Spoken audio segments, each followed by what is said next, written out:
안녕하세요. 날 것을 있는 그대로 담아내는 한국 여론방송에서 가장 최근의 이슈를 다뤄보기 위해 마련한 이슈 포커스 시간입니다.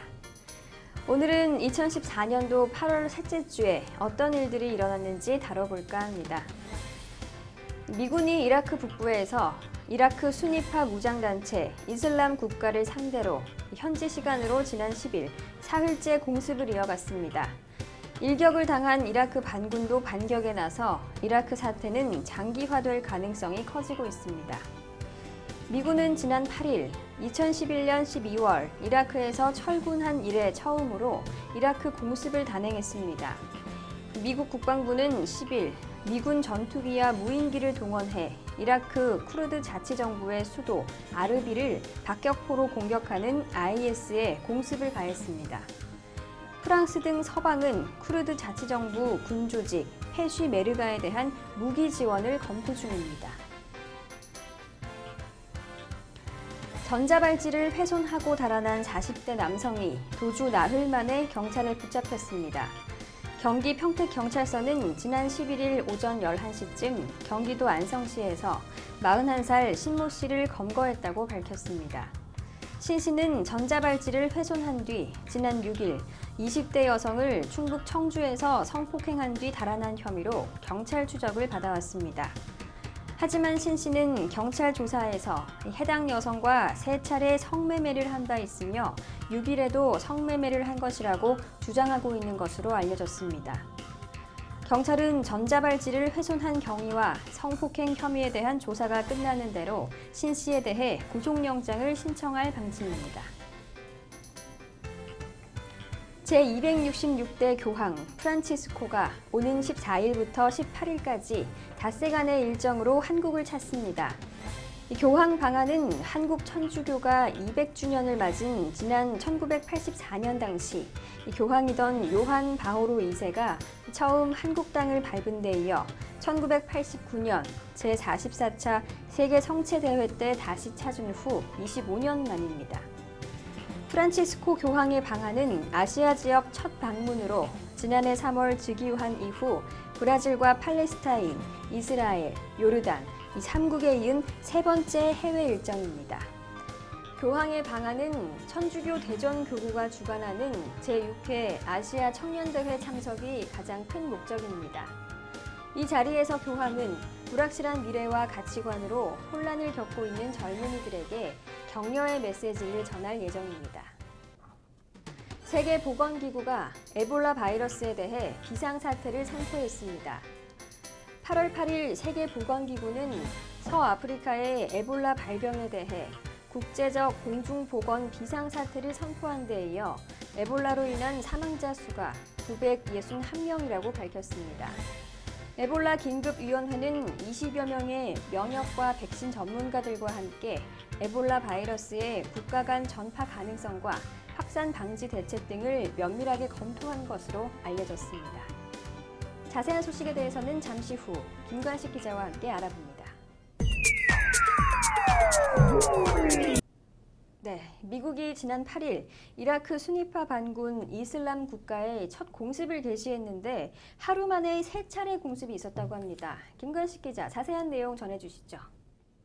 8일 존 커비 미 국방부 대변인은 IS가 이라크 북부 쿠르드 자치정부 수도 아르비를 방어하는 쿠르드 군에 대한 공격을 감행한 직후 반군에 대해 첫 공습을 감행했다고 밝혔습니다. 커비 대변인은 8일 오전 10시 45분경 미국 F-18 전투기 2대가 아르빌 근처 IS 반군의 이동식 야포와 야포를 운반하는 트럭에 226kg의 레저 유도 폭탄을 투하했다고 전했습니다. 민군 전투기는 걸프 해역에 머무는 니미츠급 항공모함 조지 H.W. 부시호에서 발진한 것으로 전해졌습니다.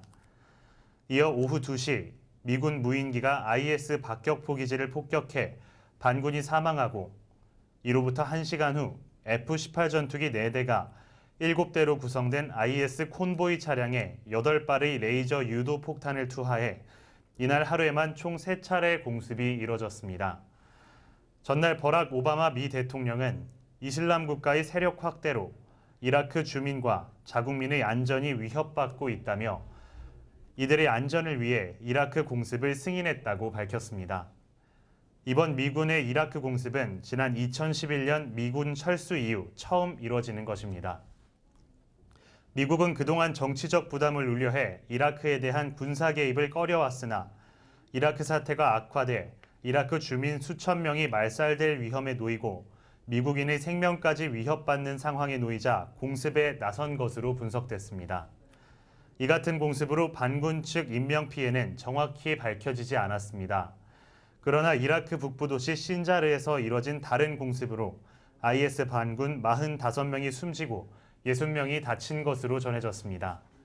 한편 백악관은 미국인 보호와 소수 주민들에 대한 인도주의적 방침에 따라 공습을 결정했다고 밝혔습니다. 네, 지난 10일 시작된 미국의 공습과 함께 이라크 쿠르드군도 반격에 나섰다고 하는데요. 자세한 소식 전해주시죠.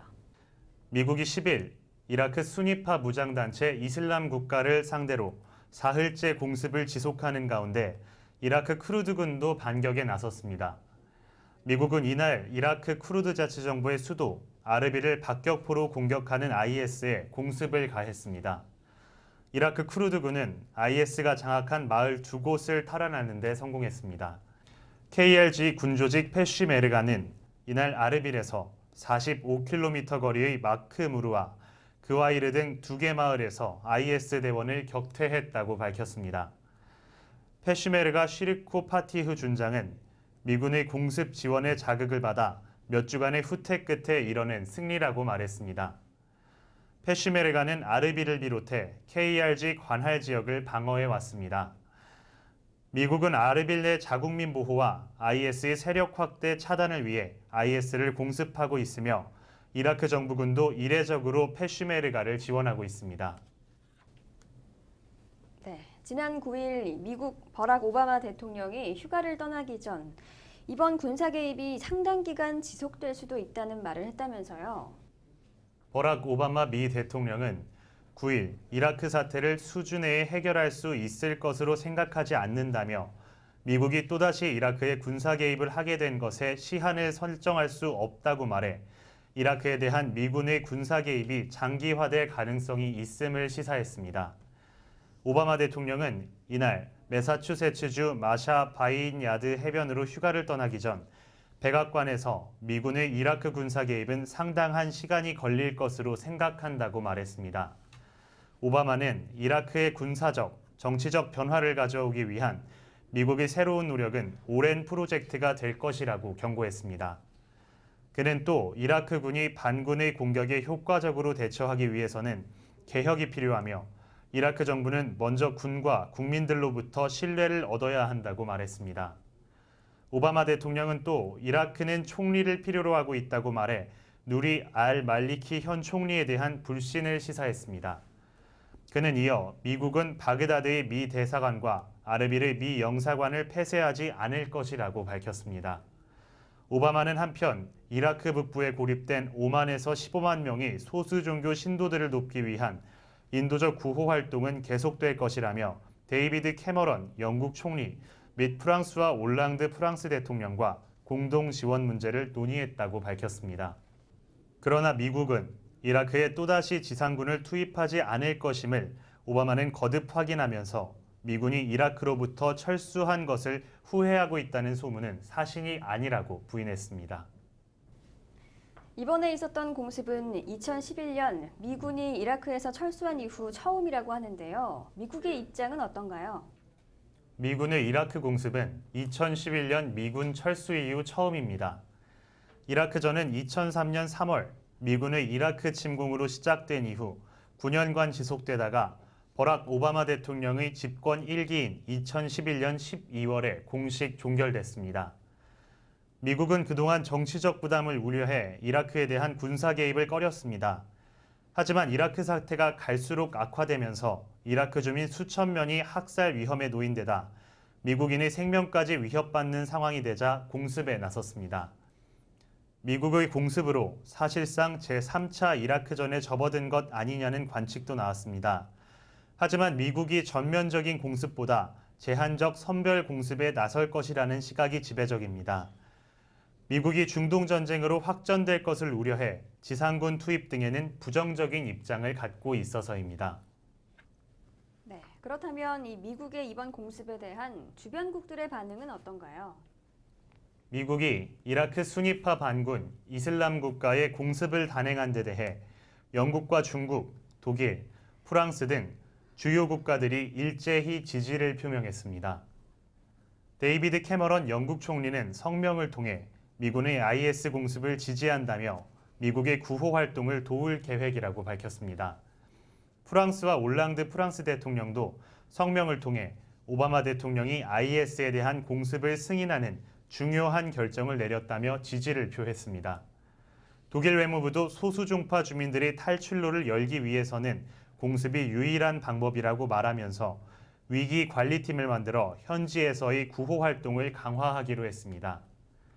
최근 미국과 아시아 지역 해양 영유권 문제 등으로 갈등을 빚어온 중국은 주권과 독립, 영토를 지키려는 이라크의 노력을 지지한다고 밝혔습니다. 영유권 문제로 갈등을 빚고 있는 중국 역시 미국을 지지하는 것이 의외인데요. 특히 유럽 쪽 국가들이 적극적인 지지를 한다고 하죠. 이번 공습에 구체적으로 어떤 지원을 하고 있나요? AFP는 영국은 수이란으로 공군 수송기를 보내 이라크 북부에서 IS의 포위, 고립된 소수종파, 야지디족을 돕기 위한 미국의 구호 활동을 도울 계획이라고 전했습니다. 데일리 미러는 육군 공수특전단과 해병특전대 소속 특수부대원들이 IS의 진격을 피해 피란길에 오른 수만 명의 이라크 난민 소재 파악과 IS 핵심부 제거 등에 의해 파견됐다며 난민 구조에 영국이 800만 파운드, 우리 돈 약 139억 원을 지원할 것이라고 전했습니다. 프랑스와 올랑드 프랑스 대통령도 미국 이라크 반군 공습 개시에 대해 오바마 대통령이 IS에 대한 공습을 승인하는 중요한 결정을 내렸다며 이라크에서 위험에 처한 민간인을 돕는데 유럽연합 등 국제사회가 더 적극적인 역할을 해야 하고 프랑스도 미국 등 우방국들과 논의해 이라크 민간인 지원에 동참하겠다고 말했습니다. 미국 이라크 반군 공습 개시에 대해 프랑크 발터 슈타인마이어 독일 외무장관은 단기적으로 볼 때 IS의 확장을 막고 탈출로를 열려면 공습이 유일한 방법이라고 말했습니다. 독일 외무부는 이라크 북부 사태에 대해 위기관리팀을 만들었고 현지에서의 구호 활동을 강화하기로 했습니다. 중국 외교부는 주권과 독립, 영토를 지키려는 이라크의 노력을 지지한다며 이라크의 주권이 지켜진다면 이라크에서 안전과 안정을 보장하기 위한 모든 조치에 대해 중국은 열린 태도를 갖고 있다고 말했습니다. 미국의 공습 이후로 이라크 순위파 반군을 두고 일각에서는 인간 방패를 사용할 수도 있다는 우려가 나오고 있습니다. 어떤 내용인가요? 미국이 8일 이라크 순위파 반군 이슬람 국가의 공습을 시작한 가운데 반군이 소수 종파인 야지디족 여성 수백 명을 납치해 감금돼 있다는 주장이 제기됐습니다. 이라크 인권부 카밀 아민 대변인은 이날 35살 이하의 야지디족 여성 수백 명이 이라크 제2도시 모술에 있는 학교들에 억류돼 있다면서 이 같은 사실은 그들의 가족들을 통해 확인했다고 밝혔습니다. 이 같은 사실이 밝혀지면서 IS 반군이 이들을 인간 방패로 이용할 우려가 제기됐습니다. 아민 대변인은 IS가 여성들을 노예로 만들거나 자신들의 동물적 욕구를 채우기 위해 모욕할 것으로 예상된다면서 이는 인권은 물론 이슬람적 가치에도 위배되는 것이라고 주장했습니다. 미국 정부도 야지디족 여성들의 납치, 감금 사실을 확인했다고 익명의 미 정부 관계자는 전했습니다. 이 관계자는 납치된 여성들이 팔려가거나 이슬람 국단주의자들과 강제 결혼을 할 수 있다고 설명했습니다. 이에 앞서 이달 초 IS 반군이 이라크 모술 지역 주변까지 점령하고 북부 마을을 잇따라 장악하자 야디족 10만여 명은 IS의 개종, 살해 위협을 피해 피난길에 나섰는데요.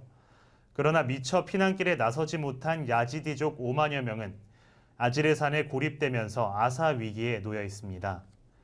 이 가운데 미군은 7일 화물 수송기를 이용해 신자르산에 인도주의적 구호 물품을 투입했습니다. 한편 야지드족 인구는 50에서 70만 명으로 추정되고 북부 신자르 산악지대에서 신앙 공동체 생활을 하면서 살아왔습니다. 이들의 종교인 야지디교는 고대 페르시아의 조로아스터교와 이슬람 수피즘이 혼합돼 만들어진 종교입니다.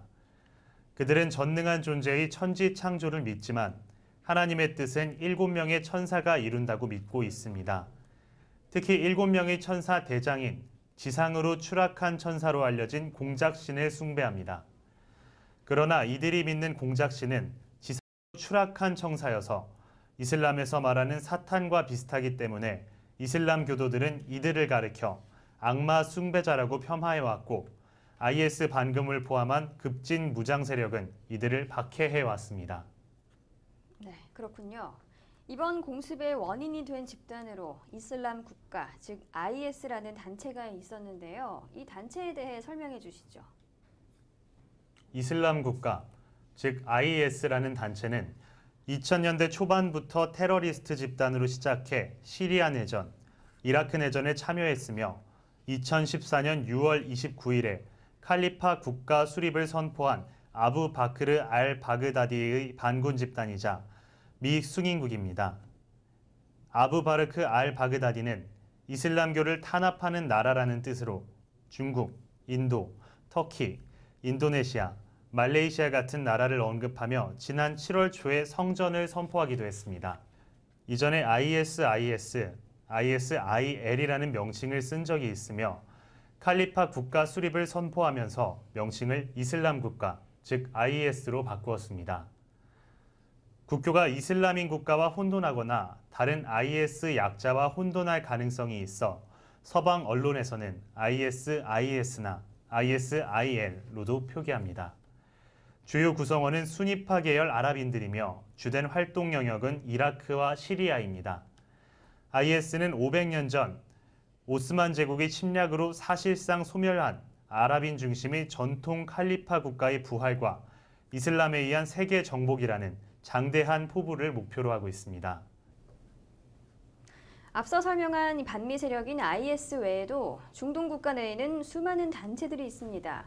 죄 없는 어린 아이들을 학살하고 미국의 공습까지 받으면서도 이렇게 저항하는 이유는 무엇인가요?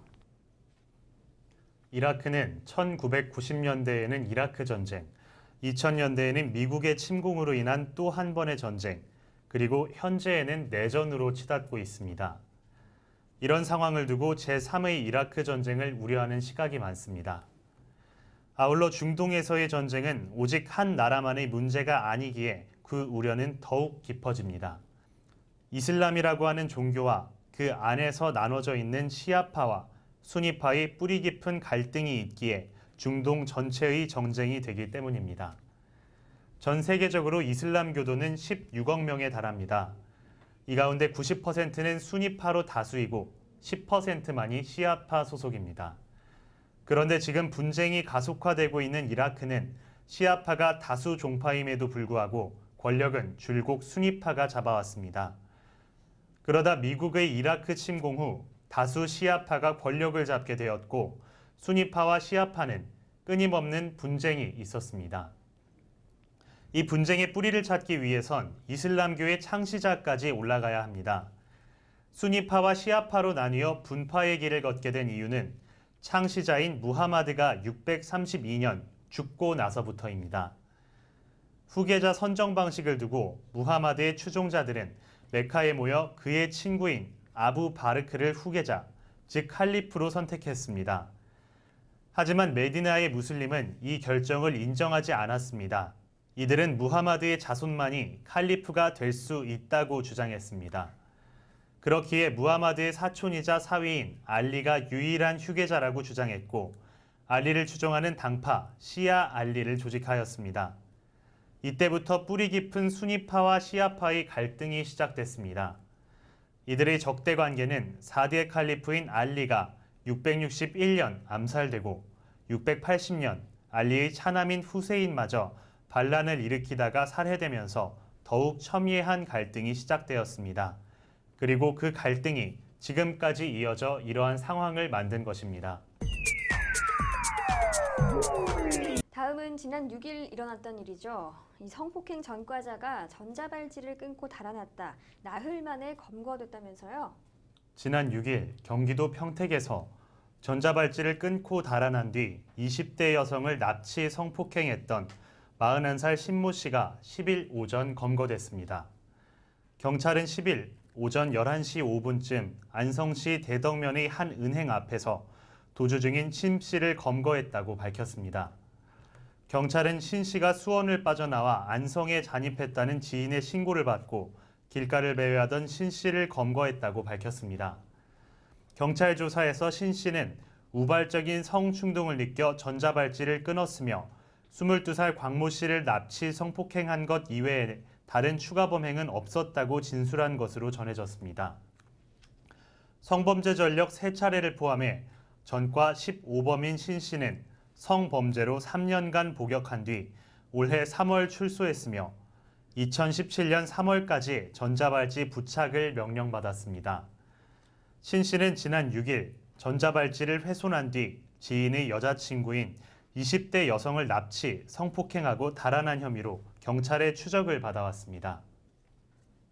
검거된 신 씨가 전자발찌를 훼손한 뒤 성폭행을 저질렀다고 말씀하셨는데요. 그러한 사실을 이 보호관찰소에서는 모르고 있었다는 말인가요? 네, 그렇습니다. 지난 7일 밤 8시 경기도 평택의 한 다세대 주택에서 훼손된 전자발찌가 발견됐습니다. 성폭행 전과자 41살 신모 씨가 착용하고 있던 전자발찌를 풀어두고 사라진 것입니다. 그런데 신 씨는 이미 하루 전인 지난 6일 밤 평소 자주 들리던 찻집 여종업원 22살 광모 씨를 태우고 충북 청주로 가 그제 낮 1시쯤 곽 씨를 성폭행했습니다. 경찰은 전자발찌가 6일 밤 훼손된 것으로 추정하고 있습니다. 하지만 보호관찰소는 하루가 지나도록 전자발찌가 훼손됐다는 사실조차 모르고 있었습니다.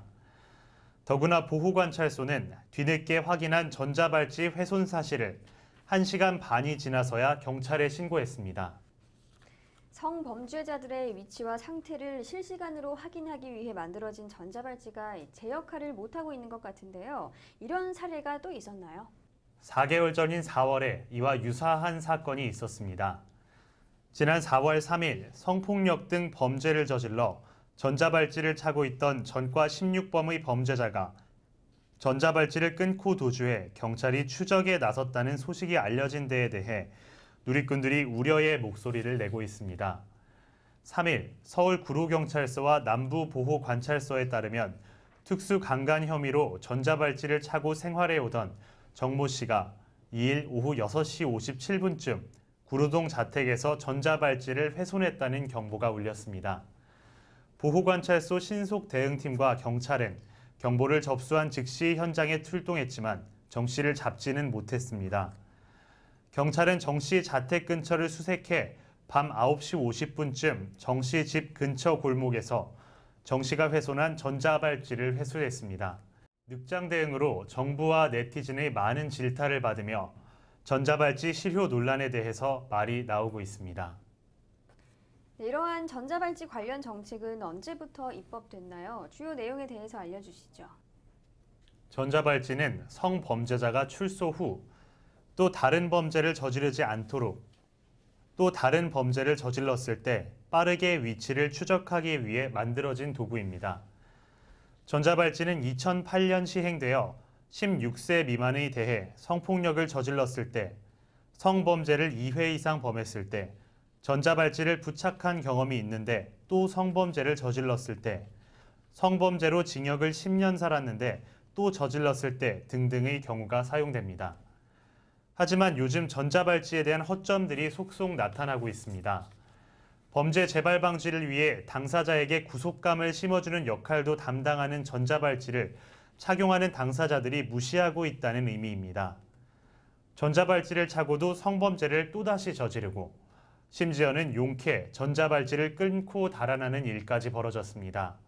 이것은 전자발찌가 성범죄자의 성범죄 재발 방지의 근본적인 해결책이 되지는 못한다고 해석하고 있습니다. 즉 전자발찌가 아닌 다른 해결책이 필요하다는 의견입니다.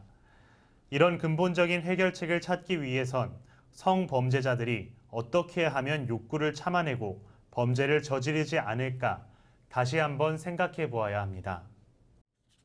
네, 우리나라 성폭행범 처벌에 대해서 물방망이 처벌이다라며 여러 말들이 나오는데요. 외국의 사례는 어떤가요?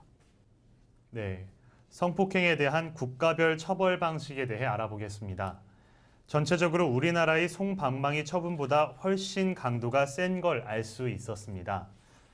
첫 번째로 미국의 경우 2번 유죄 판결이 날 경우 무기징역, 사회격리, 미성년자를 성폭행 또는 성추행 범죄를 저지른 사람이 복역 후 석방되었더라도 경찰이 그 거주지를 이웃들에게 알려줍니다. 텍사스주에서는 성범죄자 집 앞에 팻말을 꼽아놓기도 합니다. 중국의 경우에는 14세 이하 어린이와 성관계를 맺은 사람이면 금품소수를 통한 원조교제 또는 성폭행 여부와 상관없이 무조건 중형으로 다룹니다. 또한 사형을 집행하는 경우도 많습니다. 캐나다의 경우는 약물을 투입하여 화학적 거세를 시행합니다. 지난 97년 경찰법 개정을 통해 어린이 기관 등이 필요할 경우 성폭행 신상정보 공개, 성범죄자는 자신의 거주자를 경찰에게 알려야 하고 경찰은 해당 지역 학교 및 관련 기관에게 관련 정보를 지속적으로 제공해야 합니다. 영국의 경우는 13세 이하의 어린 여자에게 성폭행을 저지르면 무조건 무기징역에 처합니다. 직접 성관계를 갖지 않고 성추행 및 관련 행위를 강요했을 경우 무기징역에 처합니다. 성관계 장면을 16세 이하 어린이에게 강제로 보인 경우 10년형을 선고합니다. 뉴질랜드의 경우 형기를 마치면 위성으로 지속적으로 위치를 추적합니다. 호주의 경우는 형기를 마치기 전 정신과 상담 후 재범의 요인이 있을 시 무기징역으로 전환합니다. 호주의 17살 어린이가 6명의 여자아이를 성폭행한 사건에 대해서는 77년형을 선고했습니다.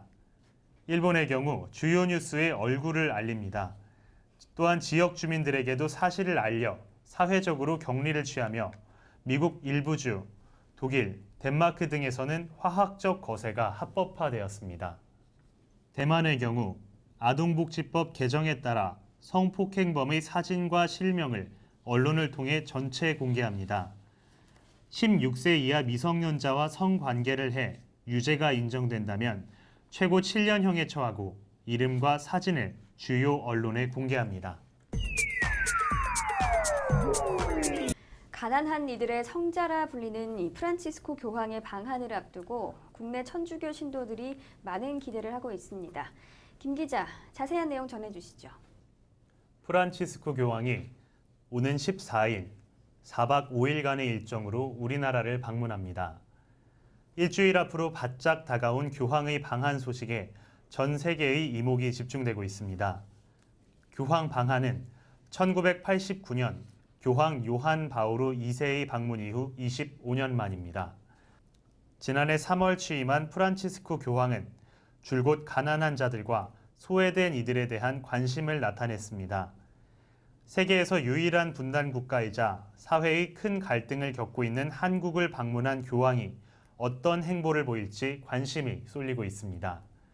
프란치스코 교황은 외국 방문마다 파격적이고 소탈한 행보를 보여왔습니다. 바티칸 시국이 위치한 이탈리아를 제외하고 지금까지 단 2차례 외국을 방문했습니다.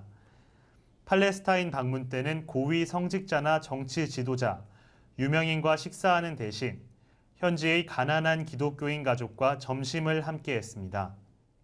압둘라 2세 요르단 국왕의 만찬 초대를 사양한 대신 시리아 난민들과 함께하기도 했습니다. 앞서 지난해 7월 브라질 방문 때는 차 창문을 내려 사람들이 내민 손을 잡아주는가 하면 한 신도의 아기에게 축복의 의미로 입맞춤을 해주기도 했습니다. 교황의 이번 방한 성격은 사목 방문, 공식 목적은 제6회 아시아 카톨릭 청년대회 참석입니다. 외형적으로는 종교적 목적의 방한이지만 사목 방문은 세계 카톨릭의 수장으로서 당연하고도 어쩔 수 없는 명분입니다. 그동안 교황이 걸어온 길과 그가 세상에 던진 메시지를 살펴보면 단순한 종교적 차원의 방문만은 아님을 짐작할 수 있습니다. 가난한 자를 위한 가난한 교회를 외쳐온 교황은 단지 한국이라는 특정 국가에서 행사에 참석하기 위해 오는 것이 아니라 아시아 국가 사람들 중에서도 불안한 미래에 떨고 있는 청년들을 만나기 위해 방문이라는 해석이 주를 이루고 있습니다. 또 세계에서 유일한 분단 국가인 남북의 화해와 한반도의 평화가 동북아 국제 질서에서 매우 중요하다는 인식을 수차례 밝혀왔던 적이 있습니다. 교황은 방한 마지막 날인 18일 명동성당에서 평화와 화해를 위한 미사를 집전합니다. 그는 미사 강론에서 발표할 평화 메시지를 통해 한반도 평화의 중요성을 강조하고 이를 위한 남북 당사자와 국제사회의 노력을 강력히 촉구할 것으로 보입니다. 교황의 방한 일정이 30분 단위로 빽빽하게 채워져 있다고 하는데요. 일정에 대해 자세히 설명해 주시죠. 오는 14일 오전 10시 30분 지구촌의 눈길은 프란치스코 교황의 첫 방한 일정이 시작되는 한국의 성남 서울공항으로 쏠립니다. 교황이 처음으로 방문한 곳은 숙소인 청와대 인근의 주한교황청 대사관입니다. 교황이 방한 내내 묵을 예정인 주한교황청 대사관의 방은 요한 바오로 2세가 1984년과 1989년 방한 당시 지냈던 곳입니다. 그는 현재의 방주인인 주한교황대사 오스발도 파딜랴 대주교의 침대와 옷장을 그대로 쓸 계획입니다. 낮 12시께 이곳에서 개인 미사를 볼 예정인 교황은 오후에는 청와대를 방문합니다. 청와대 공식 환영 인사에 참석한 뒤 박근혜 대통령을 면담하는 데 이어 주요 공직자들을 대상으로 연설합니다. 이어 서울 중곡동의 한국천주교 중앙협의회로 옮겨 주교단과 직원들을 만나 연설하는 자리를 갖는 것으로 첫날 일정을 마무리합니다. 방한 이틀째인 15일은 한국의 광복절이자 성모 승천 대축일입니다. 오전 10시 30분에 대전 월드컵 경기장에서 천주교 신자들과 세월호 참사 희생자 가족 등이 참석하는 성모 승천 대축일 기념행사에 참석해 미사를 집전합니다. 미사가 끝난 뒤에는 세월호 참사 희생자 가족들을 만나 그들의 아픔을 어루만질 예정입니다. 점심때는 세종시에 위치한 대전 카톨릭대에서 제6회 아시아 카톨릭 청년대회에 참가한 각국의 청년 대표들과 함께 오찬 간담회를 가집니다. 한국에서는 아시아 청년대회 홍보대사인 가수 보아와 20대 여성 신자가 교황의 식탁에 함께할 영광을 누립니다. 방한 셋째 날인 16일에는 방한 최대 행사가 예정되어 있습니다. 순교자 124위 시복식입니다. 프란치스코 교황은 오전 8시 55분 한국 천주교의 최대 순교지인 서소문 순교성지를 찾아 참배합니다. 이번에 시복되는 124위 중 27위, 한국의 103위 성인 가운데 44위가 순교한 곳입니다. 교황은 서울시청에서 광화문까지 1.2km 구간에서 퍼레이드를 한 뒤 광화문 광장 북쪽 끝에 설치된 제단에 올라 윤지충 바오로와 동료 순교자 123위 시복 미사를 집전합니다. 17일은 하루 대부분을 충남 서산 해미에 머뭅니다. 오전에 해미 순교성지 성당에서 아시아 주교들을 만나고 함께 점심 식사를 하는 데 이어 오후에는 인근 해미 읍성에서 아시아 청년대회 폐막 미사를 집전합니다. 방한 마지막 날인 18일에는 평화와 화해를 위한 미사가 대미를 장식합니다. 교황은 명동성당에서 일본군 위안부 피해자 할머니 등이 참석하는 미사를 집전합니다. 또 명동성당에서는 한반도 평화 메시지를 발표할 예정입니다. 종교 화합을 강조해온 그는 미사에 앞서 7대 종단 지도자들도 만납니다.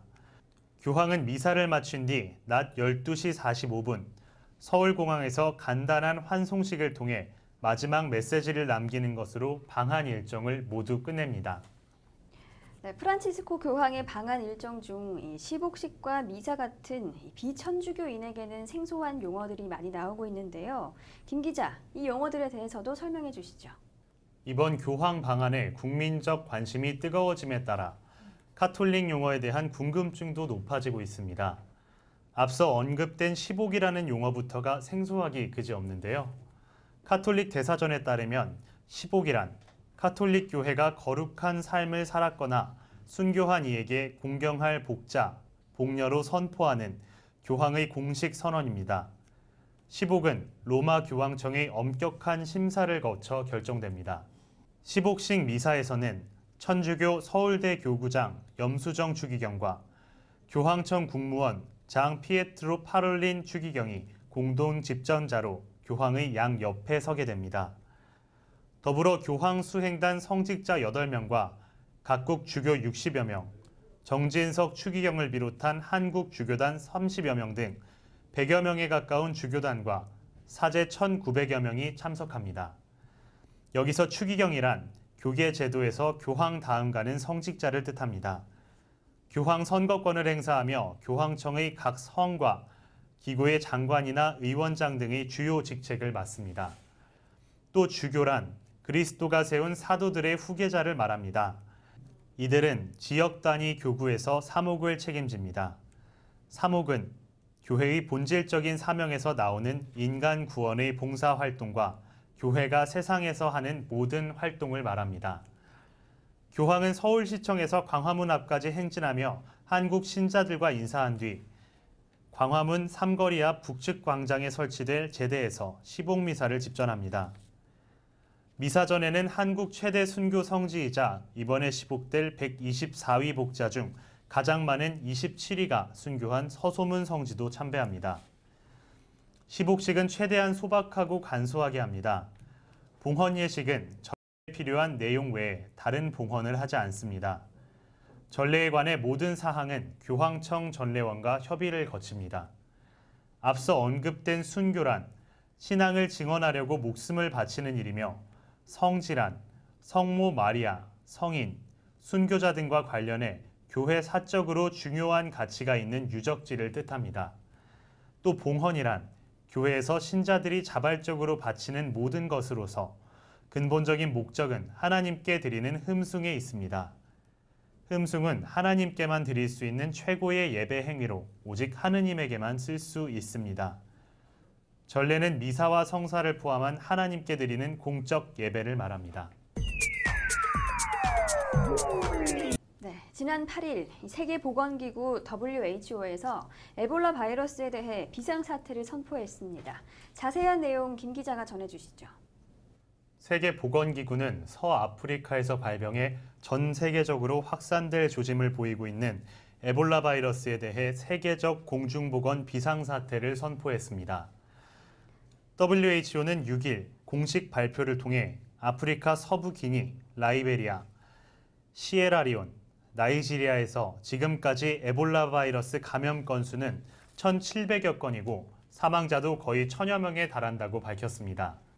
지난 6일과 7일 이틀 동안 스위스 제네바에서 각국의 면역 및 백신 전문가들이 참가한 긴급위원회에서는 공중보건 비상사태를 선포할지 여부 등 에볼라 확산 방지 대책을 논의했습니다.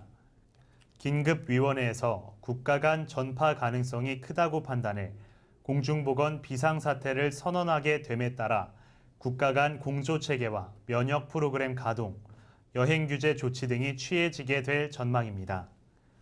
외신들은 8일 WHO가 대책회의에서 서부 아프리카에서 계속 확산되고 있는 에볼라 바이러스에 관해 세계적 공중보건 비상사태를 선포하기로 결정했다며 모든 국제사회의 협력을 요청했다고 보도했습니다.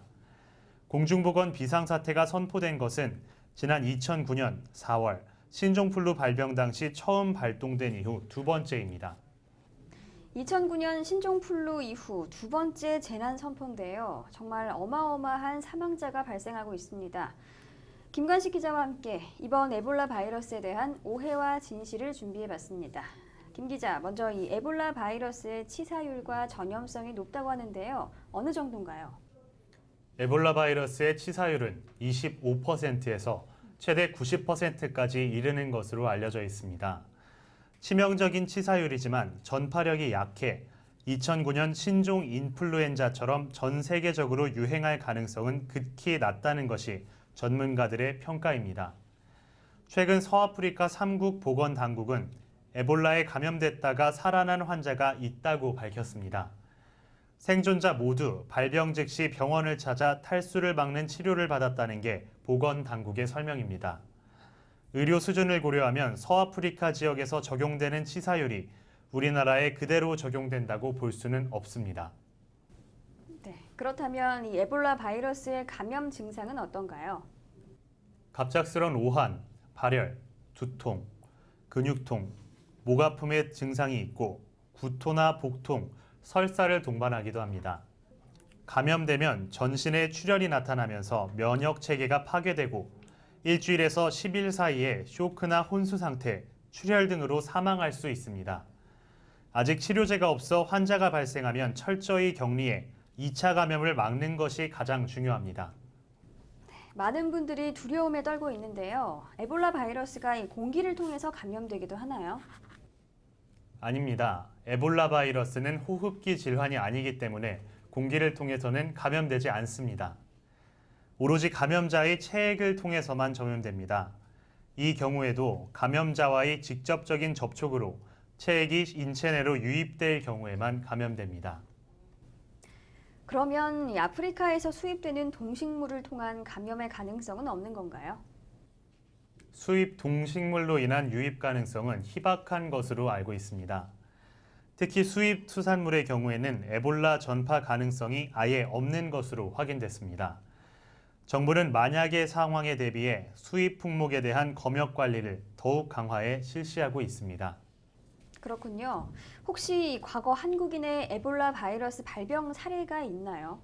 국내 거주 외국인이나 해외 거주 한국인, 우리나라 국민 중에 에볼라 출혈열에 걸린 사례는 아직 없습니다.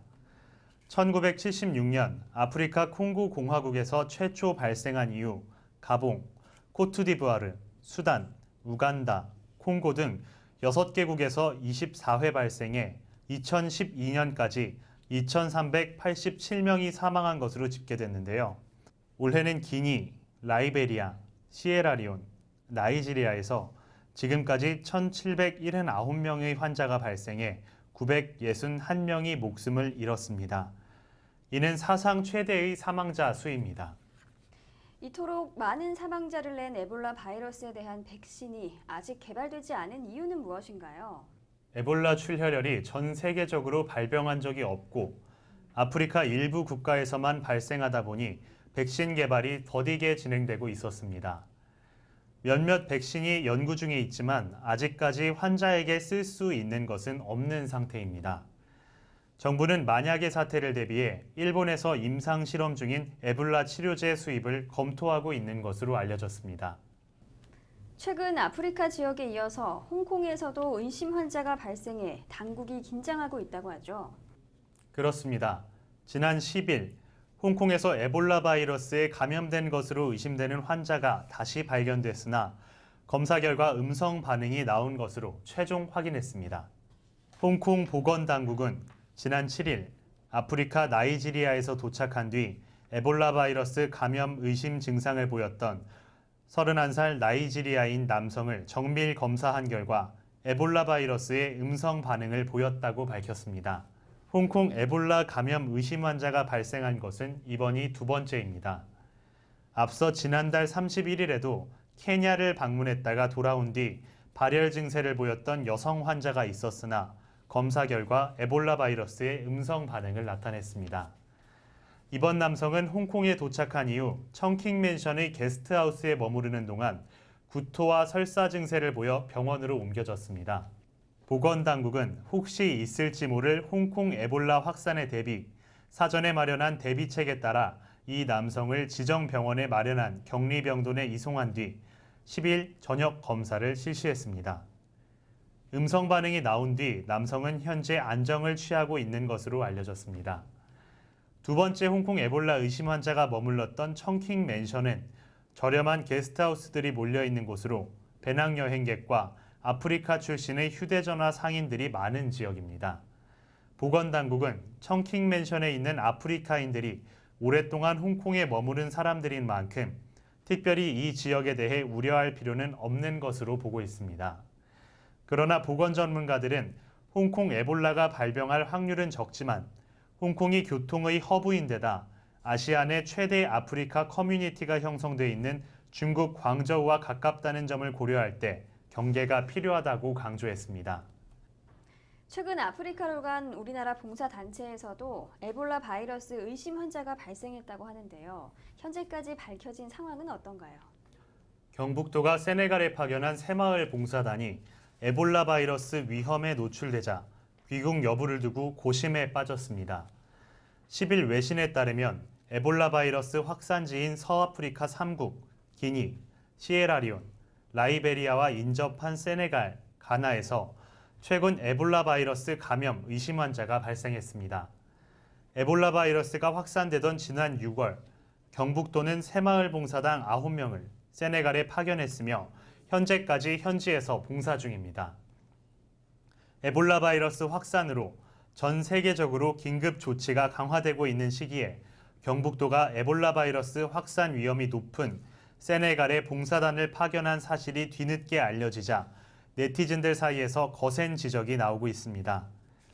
네티즌 다수 사이에선 안전불감증에 걸린 소수에 의해 국민 다수가 에볼라 바이러스 위험에 빠지게 됐다. 입국을 막아야 한다. 봉사도 좋지만 우리나라 국민의 안전에 대해서 생각하지 않고 행하는 봉사는 이기적인 것이 아닌가. 위험하다는데 기어코 가서 국민 안전을 불안에 빠뜨리는 이유가 대체 뭔지 궁금하다는 내용의 의견들이 나오고 있습니다. 이에 대해 경북도 관계자는 한 매체와의 인터뷰에서 현지에 나가 있는 새마을 세계화재단 직원과 에볼라 의심 환자 발생 상황 등에 대한 긴급 논의를 진행하고 있습니다. 외교적인 문제로 인해 섣불리 철수 결정을 내릴 수 없는 상황이라고 해명했습니다.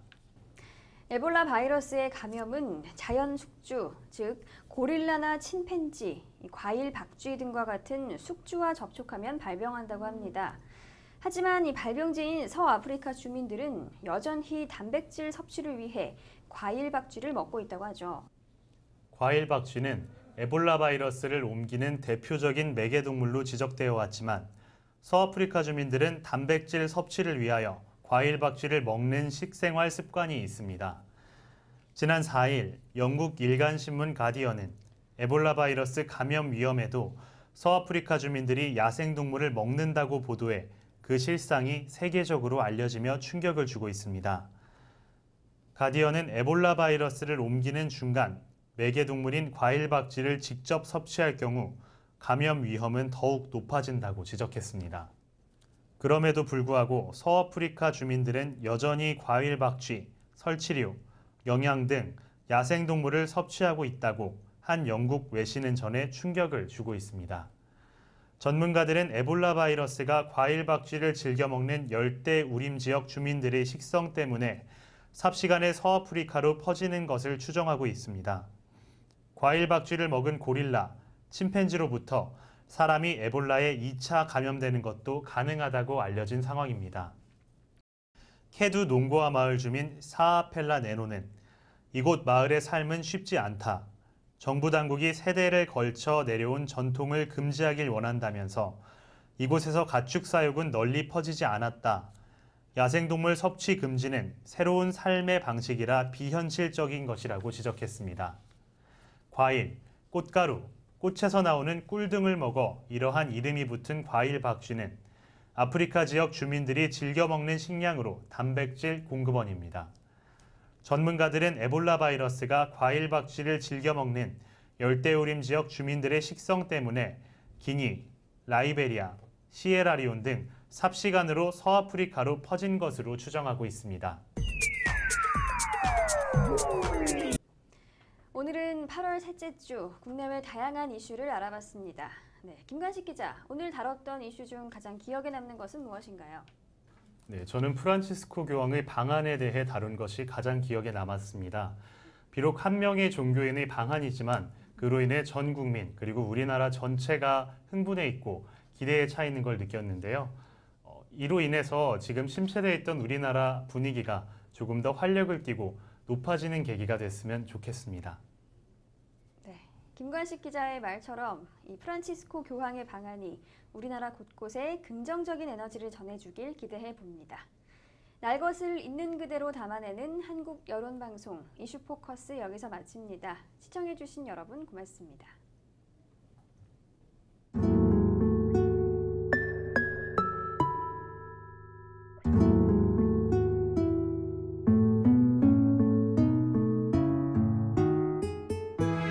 이곳은 온 국민을 안타깝게 하고 있는 세월호 침몰 사고가 발생한 진도 팽목항입니다.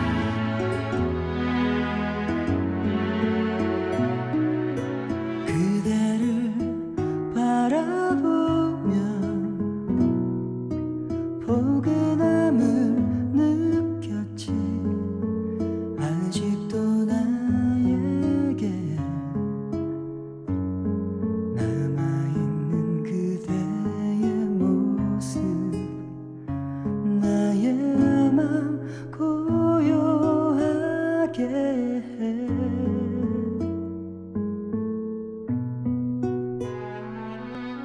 지나간 기억 속에 그대 모습